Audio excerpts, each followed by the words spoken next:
کہا کہ تیرے ہندوستان کی ایسی کی تیسی، سریندر پریہار سرازی کی طرح ایسے لوگ بہت کم ملتے ہیں۔ I stand with Surinder Parihar Sarazi.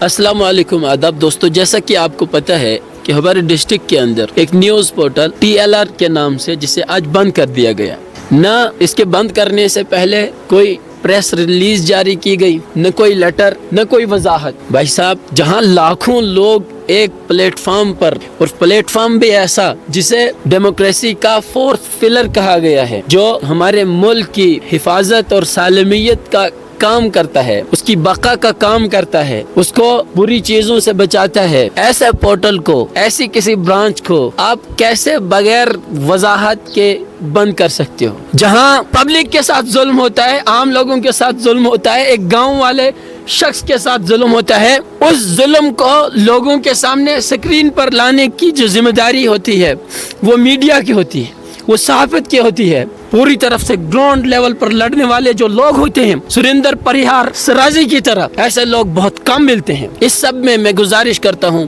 Police department کے جو اعلیٰ عہدیداران ہیں ان سے کہ پلیز برائے مہربانی ایسے معاملات کو انصاف کے ساتھ سالو کیا کریں، اور ابھی بھی اس معاملے کو پریورٹی بیس پر سالو کریں۔ جس کی جو کوتاہیاں ہیں وہ پبلک کے سامنے لائی جائیں۔ اگر TLR نیوز کی طرف سے کوئی غلطی ہوئی ہے، ان کی طرف سے کوئی ایسی بات ہوئی ہے جو دیش کے خلاف ہو، جو ماحول کے خلاف ہو، تو پھر اس چیز کو بھی لوگوں کے سامنے لایا جائے، ان کو سمجھایا جائے، کیونکہ آج سمجھائے بغیر کوئی ماننے کے لیے تیار نہیں ہوتا ہے۔ وہ پرانا دور چلا گیا جہاں تانا شاہ کے ایک آرڈر پر سارے لوگ اپنی زبانوں پر سلائی لگا دیتے تھے۔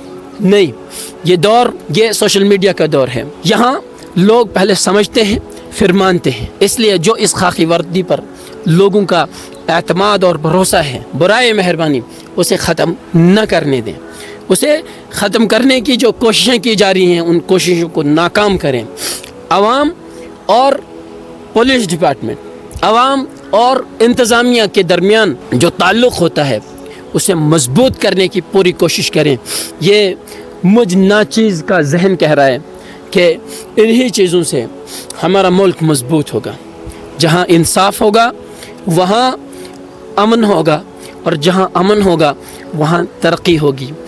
اس وقت I stand with Surinder Parihar Sarazi, ان کے حق میں میرے دل نے گواہی دی کہ وہ ٹھیک ہے، وہ میرے ملک اور میری ملک کے عوام کے خلاف نہیں ہے، لہٰذا میرے ضمیر نے اندر سے آواز دی کہ میں ان کے لیے آواز اٹھاؤں، اس لیے میں آپ کے سامنے آ گیا۔ ایک اور بات کہ جو ہمارے SHO صاحب ہیں کشتواڑ کے، اتنے دن اور اتنے مہینے گزر گئے، شاید سال بھی گزر گئے ہوں گے، کیا ان کی یہ ذمہ داری نہیں بنتی تھی کہ اگر ان پر کوئی ایلیگیشن لگایا جا رہا ہے کہ انہوں نے یہ لفظ کہا کہ تیرے ہندوستان کی ایسی کی تیسی، کیا وہ آج تک ایک ویڈیو نہیں بنا سکتے؟ یا پھر وہ اس وقت سکرین، اس سوشل میڈیا کی پاور کو نہیں جانتے؟ ان کی طرف سے بھی بات سامنے آنی چاہیے، وہ صداقت کے ساتھ عوام کے سامنے آئیں۔ اگر لوگوں کو غلط فہمی ہوئی ہے تو وہ اس غلط فہمی کو دور بھی کر سکتے ہیں۔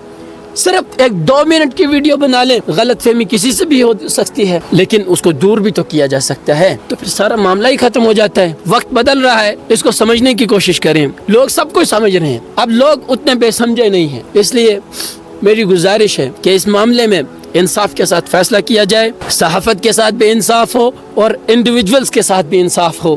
انصاف ہی ہمیں ترقی کی طرف لے جاتا ہے۔ میری طرف سے اگر کسی کی دل آزاری ہوئی ہو جو میں معافی چاہتا ہوں، میرا مقصد، میری نیت وہ اچھی ہے۔